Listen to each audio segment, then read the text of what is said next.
Oh, hello beautiful people, welcome or welcome back to the channel. You have Kim here and I'm back with another video.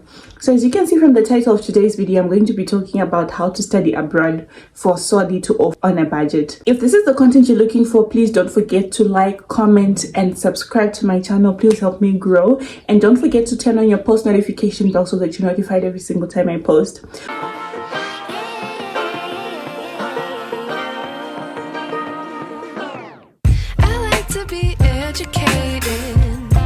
But I'm so frustrated.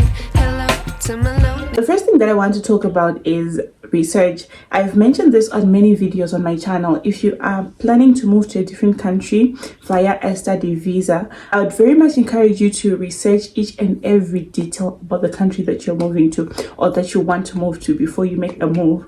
This is because you will have variations in a lot of things and you might not like a lot of things after you move. So it's important for you to know what is waiting for you before you go there and not just get caught by surprise when you get there. If you want to know more about research, I think I have a video on my channel. I'll just put the link in the description box so that you can find it easy and you can watch about that part of researching about your country, what to consider before you choose a university, things I wish I knew before I moved abroad for studies. So that's most important. Research about the country, research about the weather, the climate, the people, the food, how they have their system, because every country has a different system, I can say. So just make sure you are compatible with a whole lot of that, and if that is good, then you can go ahead and consider that country.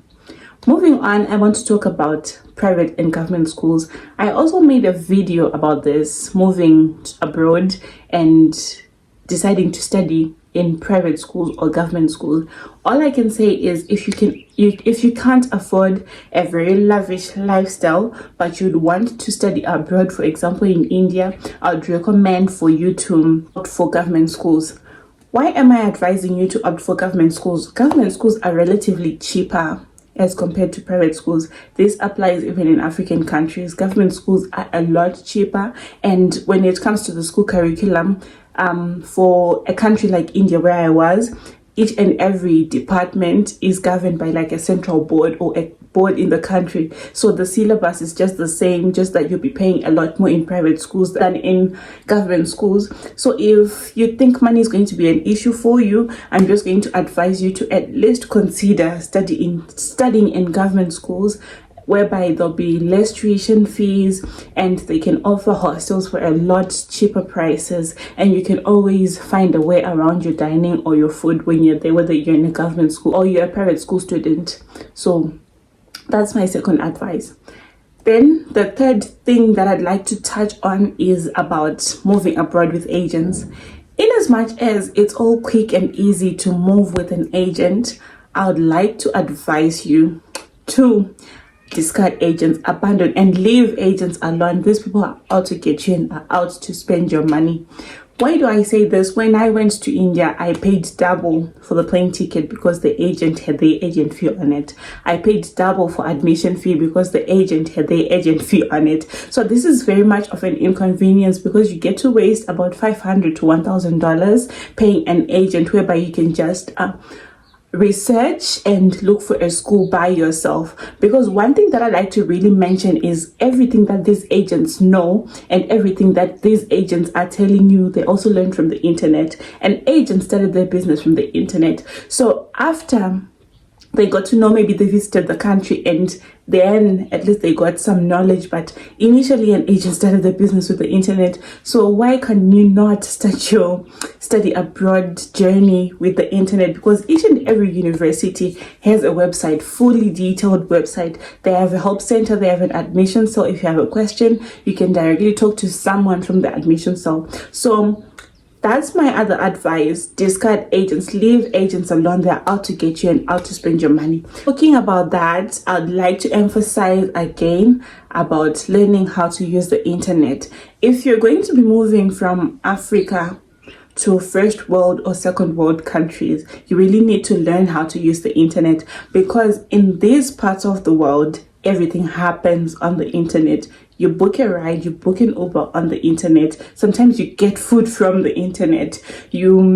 Everything, you travel with the internet. You literally just have to do everything on there. So if you're behind or if you don't know how to use the internet, just give yourself time to learn the internet. Give yourself time to at least get yourself into tech. Learn a skill or two of how to operate a computer, a smartphone on the internet. It cannot be that hard because a lot of people have been doing it. So why can't you do it also? So next thing that I'd want to talk about is the visa application process if you decide that you are finally going to move.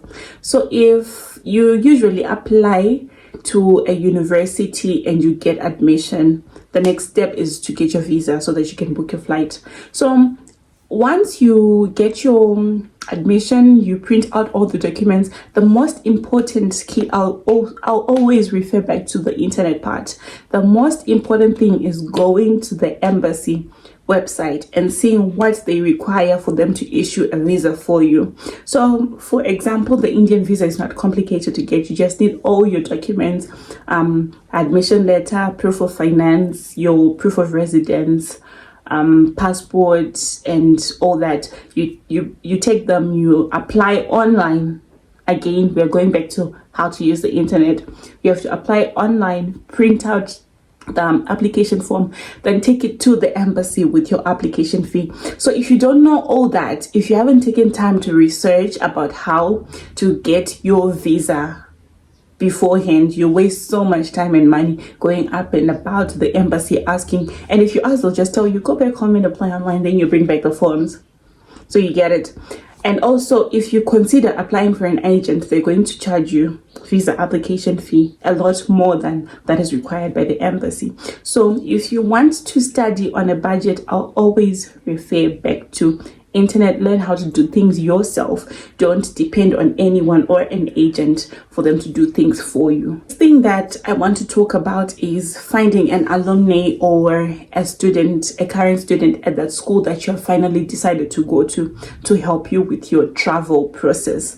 Because again, once you're traveling and it's definitely going to be a new experience for you, people will notice that this is a new person in this country. They'll try to cheat you, but once you get a person who is currently at that school and you talk to them, hi, my name is so and so, I'd like to come to the school for studies. I've already secured my admission letter, I've had my visa, I've bought my flight ticket, will you please assist me in traveling? I'm sure people will spare time to try and help you because everyone was new at a certain point in time and they've had help from someone also. So it's just like returning a favor. That's how I remember it being done. When you meet someone new, you'll go out of your way to help them because someone helped you when you got there. So find someone that'll help you, give you tips on how to travel without wasting money, without getting cheated, without losing your stuff, because different countries have different kinds of people. You never know what you're heading into. The next thing that I'd want to touch on is getting a flight ticket.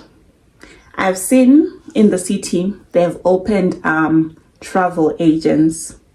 Like I said, leave agents alone. If you want to book a flight ticket, go on the website, put some money on your Visa card or MasterCard, go on the website and book directly from the airline's website. Do not use travel agents because just like study abroad agents, they're out to get your money. They'll definitely add something on that flight ticket fee. If you can't pay online, if you can't buy the ticket online, just find out whether you have the airline office in your city. Then you can buy directly from the airline office, not the travel agent. I beg, leave travel agents alone. Or just agents in general, leave them alone. The next thing that I wanted to talk about is moving with cash on you. I'd very much tell you not to move with cash on you. Before you leave your country, open a bank account with a MasterCard or a Visa card. Deposit your money. At least move around with $20, $30 just for inconveniences.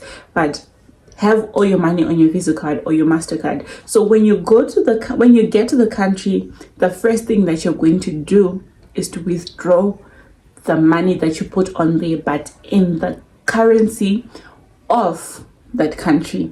Why is this beneficial? When you go to the bureau de change of a certain country, they're going to buy your dollar at a very low rate.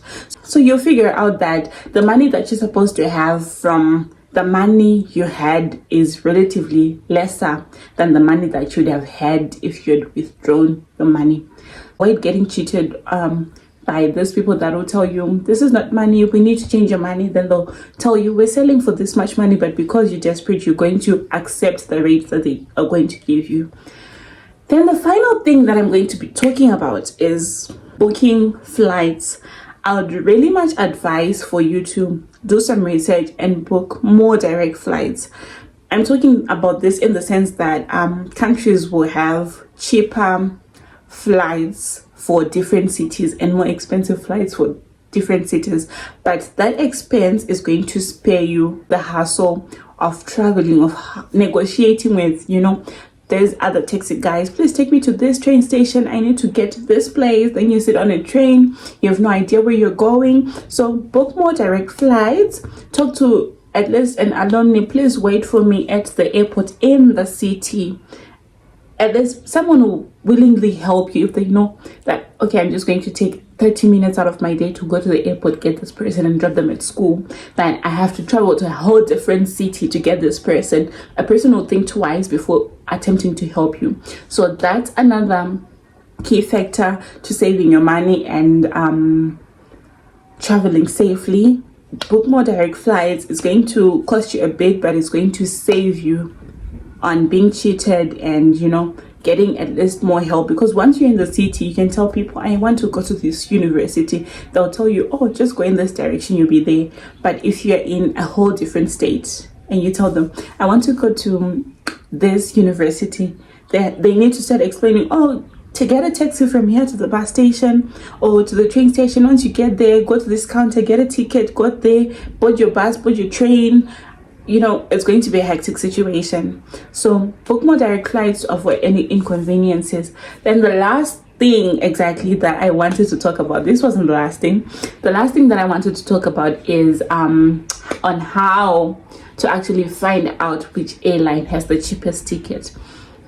What I did every time I wanted to travel was I go on Google, I turn on my private browsing mode or incognito mode. So once you're there, just go on Google, type in flights from, for example, your airport to the airport that you're going. Then you'll see flights. Then you click on one way. Once you click on one way, you will see like a list of flights according to the prices. Then you try to change the date. So once you try to change the date, you'll see like prices from different dates. From the present date you're searching to to